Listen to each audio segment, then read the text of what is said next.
It's real interesting this week. I went to a workshop in 2003 in Las Vegas, and we've been talking about the idea of love and where it comes from and do we have it. And the name of the workshop, somewhere in the back of my mind 12 years ago, was called Walking in Love. So I went and reviewed that, and the scriptures we're going to use are from the Amplified Bible. I'm trying to think, Joyce Meyer is a big, in fact, this is her Bible.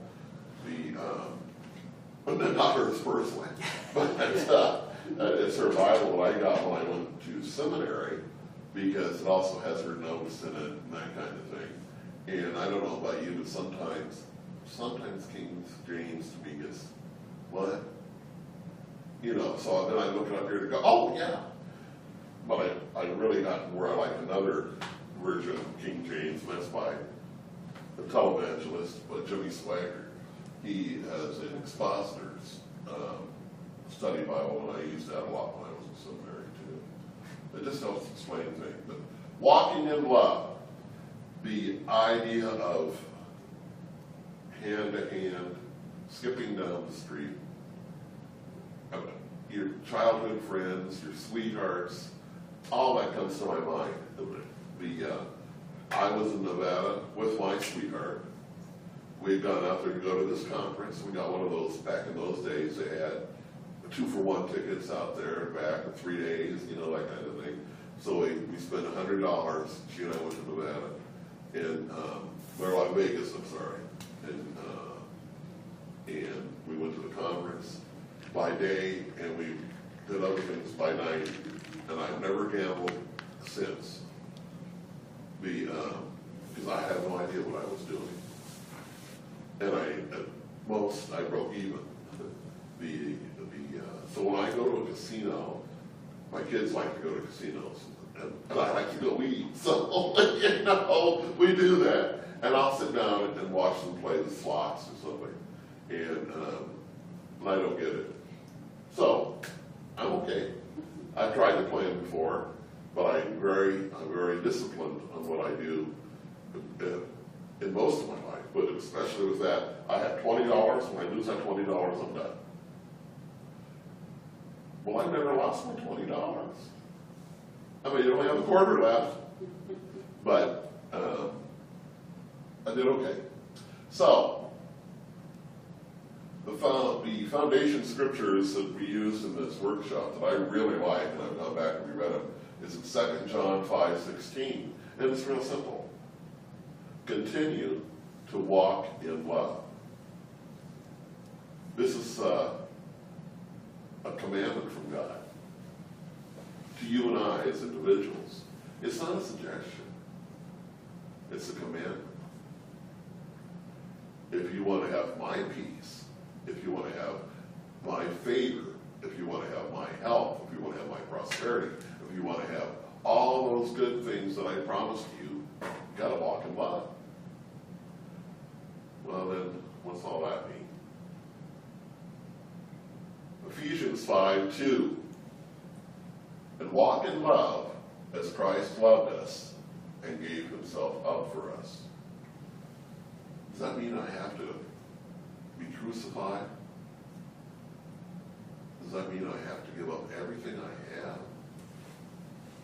If I'm asked to by God? Yeah. Look at Job. He's one of my favorites. Job, one of the richest people in his time, right? The servant of God. And I think I've talked about this before, but anyway, because God is so sure of Job in his heart, he allowed the devil to do certain things. Take his family, take his land and his property, and to give him boils.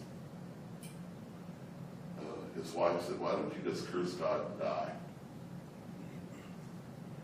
And the strength came to him and sat with him when he was praying. He says, why don't you just tell God where to go and die? And he said, basically, he said, even though all these things have happened to me, I will still trust in the Lord. Well, at that point, the devil was kicked out by God, and everything was restored to Job. You got the whole book lesson in just about a minute. So, but he's one of my favorites. We'll have to do a study on Job. It's just one of my favorites. When you walk in love and giving up yourself, and you just give up yourself to God, but really work together. The walk in love and giving oneself up is inseparable one from the other. By that, I take that to mean that if we are walking in love, if we have made that conscious contact of love, now I'm not talking about physical love or a love of your spouse, your partners, or anything of that nature. I'm talking about love of Christ, the most perfect love. If we have walked with that, lived with that, and we give ourselves to that, they can't be separated. That's pretty cool when you start to think about it. I'm with God and God is with me, so I don't need anything else. But what happens to us humans? Oh, that's sure a nice looking car I got over there. I sure like that girl I just walked by. I'm 65 and I'm not dead yet, so, I appreciate it. I appreciate that.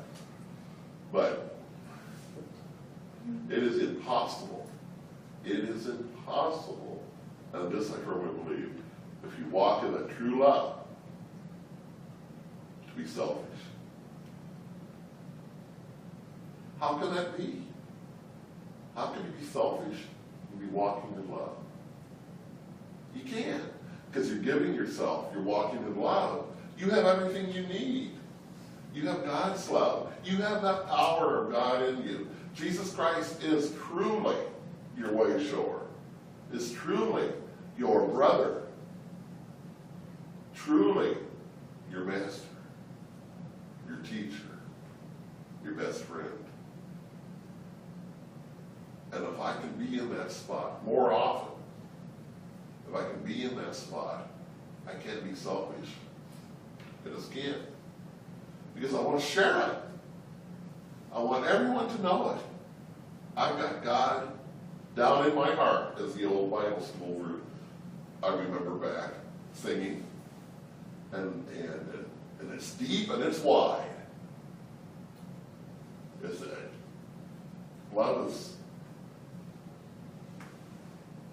Love always costs us something. What does it cost? See, if I'm going to love this, does that mean I can't love that? Can you have your cake and eat it too? How many times have I tried? I mean, look at me. How many times have I tried? The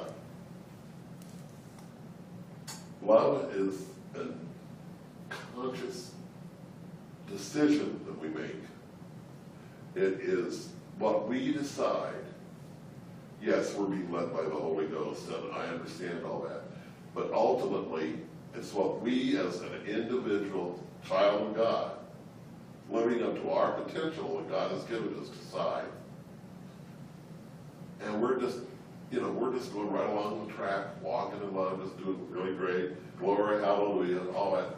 The angels are singing behind us, and the clouds are opening in front of us.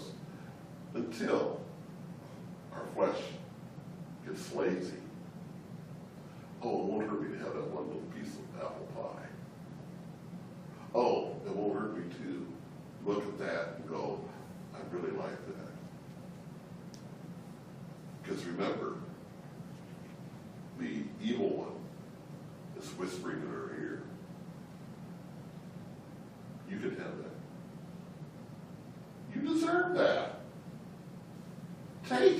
could be yours. Reminded of the story of when Jesus spent 40 days wandering and the devil was tempting him. You can have all of this. All you have to do is say, I give up God and will follow you. And I'll give it all to you. And what did Jesus say? Get behind me, Satan. I know where my Father is. And I know that him is my good. In Mark 8:34, it says, to follow Christ, the way short who really walked in love, we must forget ourselves and lose sight of ourselves and of all our own interests. It sounds to me, that particular verse is saying it's all in. Speaking of casinos, it's all in. I don't know what it sounds like to you, but it's not all in. It's all beginning. It is only through giving ourselves to the Spirit of God, to the Spirit of Jesus Christ, as our Savior and our Master, and our way shower, that we truly find life. Not only in this physical form, but more importantly in our soul. By giving ourselves, by giving to God, by giving up. But is it really giving up anything? I'm giving up. I used to like to smoke cigars. And I did for years and years and years. I did that. And you can get addicted to those things you can't cigarettes. I would smoke 4 or 5 cigars a day. I was in a job where I could do that. Back then. Couldn't do that today, but back then. This is probably, let's see, 35 years ago, 35 years ago, something like that. It came upon me. God is a sneaky one. I had no idea. I believe in God, don't misunderstand me, but I was not into the idea of having to give up stuff. And He's always the one you go to when you're in trouble. I can't make the rent, I got to get a new car and I don't have money. The electric bill's due. Oh, I've got a hangnail, what am I going to do about it? That kind of stuff. Or your mother has cancer. Jesus has heart disease. That's what God was for. It wasn't for me for my daily life. But I got a hold of, we went on a trip literally to the Bahamas. Well, first of all, I'm an Iowa boy. Corn comes out of my ears. And I'd never been to any place like that. But I don't know what happened. It was so beautiful, in Nassau. So beautiful. The clear water, the ocean, the Atlantic, the peace. I've never smoked a cigar since. And I could have had really good ones, Cubans there. I never have. I became convicted, as some people will talk that way in their belief system, that God didn't want me to do this anymore. Now, I wasn't a big guy. I believe in God, kind of like our casual Christians do. But on the deck of a sea breeze, is the name of the boat, or the ship, or whatever they're called. The thing to go out in the middle of the ocean. And, Linda and I were there watching the sunset. And I was going to reach for a cigar. That was one of my favorite times. Think about it in your picture. You're sitting on your balcony with your cabin, watching the sunset, maybe having an adult beverage or two. And I was going to do one of my greatest things I really enjoyed, smoking a really good cigar. I could not find a lighter. I could not find a match. I could not find anything of Linda's spirits I could use to light this thing with. And then it dawned on me, you're not supposed to be doing this. So, these Cuban cigars, I had 5 of them. These Cuban cigars were like, back then, like $3 a piece. To me, that was pretty expensive. But they went into the ocean. And I've been better ever since. That was just a little thing that happened to me in God showing a better way. As we go on our love walk, we know that the walk consists of many steps.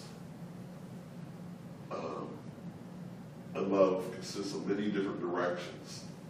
It isn't all this way. It can be this way, that way. It can be, oh, back up a minute, I did something stupid. Or I didn't listen to God. But each one of those steps is a moment in time, is a moment in your progress, is a moment in going forward to your love walk. It's another step closer to our goal, our ultimate goal of being like Jesus. I don't know if I'm going to get to glory this week or not, but there's just so much to talk about when we talk about our love walk. I just find it so interesting. And finding the workshop that I went to, I knew I'd gone to it. That's another God thing. I had no idea. I knew I'd gone to a workshop, and it was not love. I remember that. But, what church, we go to church affairs, and they're always about God loves you. God blesses you. You and I are one. That's what you hear. Yeah. Me and God are pals. How many of us say that truthfully? With 100% of our beingness. Oh, there are moments we all can say that. But how often is it when we're hurting? How often is it when I'm beseeching God to take whatever this pain is away from me? Our brother Jay is going to be having some pain at the end of next week. Aren't you glad I brought it up? He's going in for surgery on his other knee. But you're going to be fine. God has given the word, but you are his. And he's telling everything else that may be negative to stay away from it. We're all that way. I urge you to find a way to go down the path of love. I urge me to find a way to go down the path of love. And where will this love walk take us? What is the destination? Running around the track, the love track. That could be a song. And where am I going? Where is the ribbon that I break to get through? What do I do? Where am I going? And this we'll talk about next week. The love walk is a wonderful thing, but it will take us to glory. So we're talking about glory in our next time together. But I would urge you to look through the book of John, 1 John, just randomly, if you want to read about love and God's love. Then go to the book of Revelation. That's a love book. I never thought that when I was reading about the four horses and the apocalypse and all that until God revealed it to me. We'll do a series of Revelation before the snow flies. There's so much symbolism there. But when you start talking about Revelation to folks, oh, that's the end time. That's the time when the tribulation starts. If you're vested in God and your love walk, it's the time for celebration.